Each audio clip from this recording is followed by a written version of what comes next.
falses cooperatives són una porta immensa a la precarietat laboral.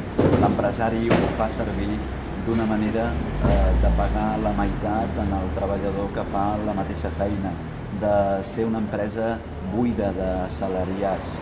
Si qualsevol és empresari, tens una empresa, tu no pagues seguretat social, ja et trucaré, porta't tu el material i així qualsevol es fa empresari.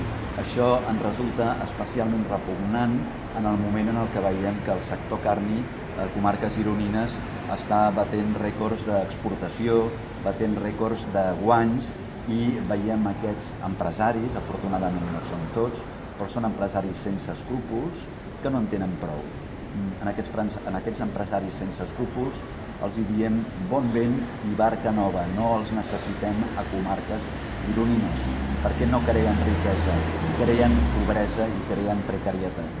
Clar, perquè això ho fan per enriquir-se ells, diguem, els càrrecs més elevats, més directius, no? Això ho fan, evidentment, per augmentar el marge de beneficis a costa de degradar les condicions dels treballadors. És així de simple. Per això nosaltres parlem de falsos autònoms, de falses cooperatives i en aquest cas també parlem de falsos empresaris. Per nosaltres un empresari és quelcom més, és una persona que pot crear riquesa i distribuir-la segons les responsabilitats.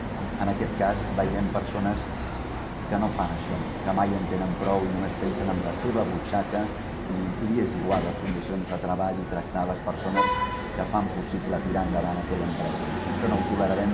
Des de la UGT ens personarem en tots els processos oberts i evidentment anirem fins al final.